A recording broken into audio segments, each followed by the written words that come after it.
तो Alcor hotel के मालिक राजीव सिंह दुग्गल को हाई कोर्ट ने राहत देने से इनकार करते हुए याचिका को खारिज कर दिया है। न्यायाधीश संजय कुमार द्विवेदी की बेंच में इस मामले पर सुनवाई हुई। राजीव सिंह दुग्गल की याचिका पर सुनवाई के बाद इसे खारिज कर दिया गया। अल्कोर होटल के मालिक की ओर से हाई कोर्ट में याचिका दायर कर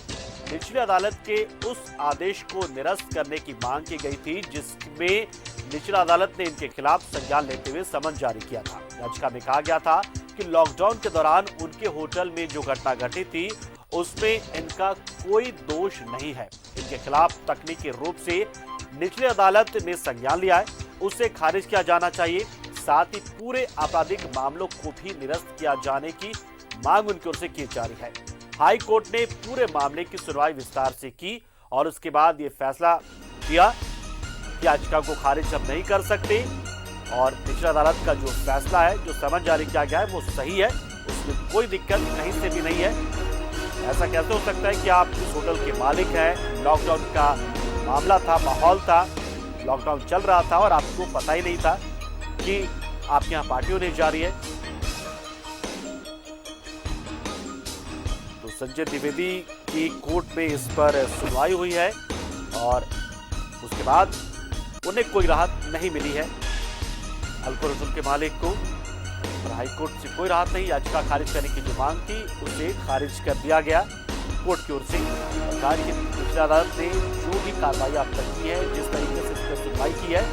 पूरी तरह से सही है। जो समझ जारी किया है वो भी सही है, यानी कि राहत राजीव दुग्गल को नहीं।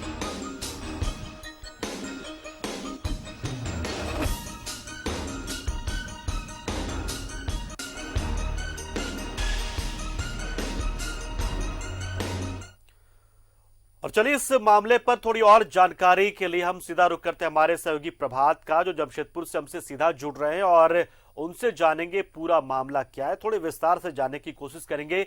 सबसे पहले तो प्रभात, एक संक्षेप में जानना चाहेंगे मामला कब का है, क्या कुछ किया था राजीव कुमार दुग्गल ने कि मामला संज्ञान में लिया कोर्ट ने? बिल्कुल, देखिए पंकज, ये लॉकडाउन के दरमियान जब जहां सारे चीज़ बंद थे, उस दरमियान होटल को खोल के वहां स्पा चलाया जा रहा था, लोगों को खाना परोसा जा रहा था। उसी दौरान पुलिस को सूचना मिली थी कि लॉकडाउन लगा हुआ है और उसके अंदर स्पा और जुआ खेले जा रहे हैं। तो उस पर पुलिस वहां पहुंची थी और रेड मारी थी, जहां से 9 लोगों को होटल के अंदर पाया गया था, खाना पीना खाते और अन्य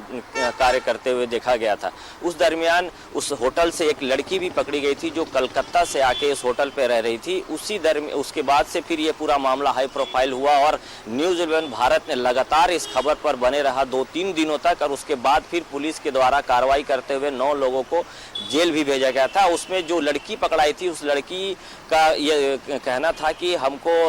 जो होटल में ठहराए थे वो पोद्दार थे, वो उनके द्वारा बुलाया गया था और यहाँ वो इस होटल में ठहरे हुई थी। उसके बाद पुलिस पूरे मामले के संज्ञान लेकर 9 लोगों को जेल भेजी थी। उसके बाद फिर कोर्ट में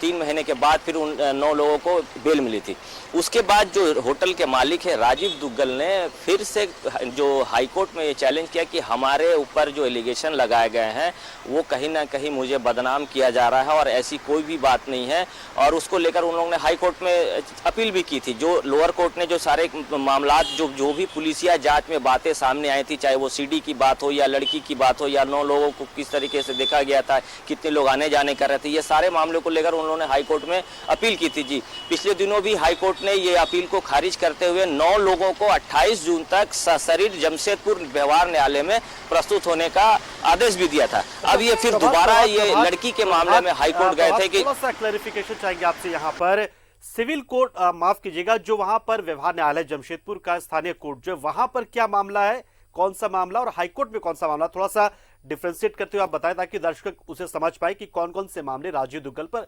फिलहाल चलाए जा रहे हैं। जी देखिए, जिस वक्त ये पूरी घटना हुई थी उस समय ह्यूमन ट्रैफिकिंग का मामला भी दर्ज किया गया था और लॉकडाउन उल्लंघन का भी मामला दर्ज किया था। तो जो राजीव दुग्गल है पहले जो हाईकोर्ट गए थे तो उस मामले में गए थे कि मेरे इतने बड़े प्रतिष्ठान है, होटल है, मेरे को बदनाम करने किया जा रहा और मेरे को इसके बारे में जो भी कार्य चल रहे थे उसके बारे में जानकारी नहीं है। इसको लेकर उन्होंने अपील की थी पिछले दिनों हाईकोर्ट में, तो वो भी वो मामले को हाईकोर्ट ने खारिज करते हुए सशरीर लोअर कोर्ट में हाजिर होने, क्योंकि उस हाईकोर्ट ने कहा कि लोअर कोर्ट ने जो भी पुलिस ने लोअर कोर्ट में अपने दस्तावेज सौंपे हैं वो सही पाया है और उसी के आधार पर आपको लोअर कोर्ट में ही आपको हाजिर होना है। दोबारा फिर से ये जो ह्यूमन ट्रैफिकिंग वाली मामला है, जो लड़की, उनका कहना है कि लड़की पहले से आकर होटल में रह रही थी लॉकडाउन के पहले, लेकिन जो पुलिसिया जांच में ये पता चला कि लॉकडाउन के दरमियान ही वो लड़की आके यहाँ होटल में ठहरी हुई थी और उनके मोबाइल से कुछ ऐसे फोटोग्राफ्स है, कॉन्टैक्ट्स जो नंबर थे उनके आधार पर पुलिस ने अपनी सीसीटीवी फुटेज है उनके आधार पर पुलिस ने कोर्ट में प्रस्तुत किया था और कोर्ट ने यह सही मानते पाया था। इसी मामले को लेकर ये हाईकोर्ट गए थे, जहां कल संजय त्रिवेदी की अदालत ने इसे खारिज करते हुए लोअर कोर्ट में ही जाने का आदेश दिया। तो ये पूरा हाई प्रोफाइल मामला था और राजीव दुग्गल को ये लग रहा था कि हमें कहीं ना कहीं बदनाम करने की या पुलिस की जो जांच थी वो कहीं ना कहीं गलत था, इसलिए वो हाईकोर्ट में जाकर चैलेंज किए थे। पिछले दिनों भी यही किया गया था, लेकिन अब इस मामले को लेकर हाईकोर्ट ने सीधे तौर पर कह दिया है कि आप लोअर कोर्ट में ही जाए, आपकी जो याचिका है उसको खारिज कर दिया साफ तौर पर। जो मामले उन लोग की मांग राजीव दुग्गल ने की है कि उसे खारिज किया जाना चाहिए, निचली अदालत का समन है, क्या है उसमें? जी देखिए, वो मैं पहले भी बताया कि उनका कहना है कि जो भी मामला हमारे होटल पे बने थे लॉकडाउन के दरमियान, उनका कहना था कि मैं उस होटल के बारे में मुझे जानकारी मेरे मैनेजर और उन लोग जाने, लेकिन सबसे बड़ी सवाल होता है कि उस दरमियान होटल के अकाउंट्स में मनी भी ट्रांसफर हो रहे थे, क्योंकि बहुत सारे पार्सल भी जा रहे थे, लोग जो होटल में बैठ के अयाशी कर रहे थे, ताश या फिर अन्य जुआ खेल रहे थे या फिर बहुत से लोग स्पा में गए थे, तो उसका जो मनी ट्रांसफर तो उनके अकाउंट में हो रहा था। तो उनका कहना है, जिस तरीके से उन्होंने कहा कि मुझे जानकारी नहीं, लेकिन कोर्ट और पुलिस ने ये कहा है कि इनके अकाउंट में मनी अगर ट्रांसफर होता है, उनके मैनेजर अगर लड़की आके रहती है तो होटल के मालिक को तो मालूम होना ही है। तो इसी मामले को लेकर उन्होंने कहा था कि हाईकोर्ट में अपील की थी, उसी को हाईकोर्ट ने खारिज करते हुए अब लोअर कोर्ट में जो भी दस्तावेज प्रस्तुत किए गए वो सही पाते हुए उन्हें लोअर कोर्ट में ही प्रस्तुत होना है। और जो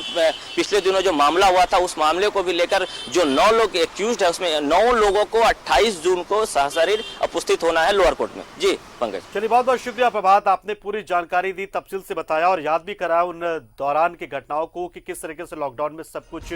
हो रहा था और होटल के मालिक अब इसे इनकार कर रहे हैं कि उनके संज्ञान में नहीं था। होटल के मैनेजर या बाकी स्टाफ होटल संचालित कर रहे होंगे तो उन्हें जानकारी, लेकिन आपने सब कुछ बताया कि किस तरीके से मामला व्यवहार न्यायालय में सुना गया, किस तरीके से हाईकोर्ट में पहुंचा और अब इस पूरे मामले में कोई राहत राजीव दुग्गल को नहीं मिल रही है।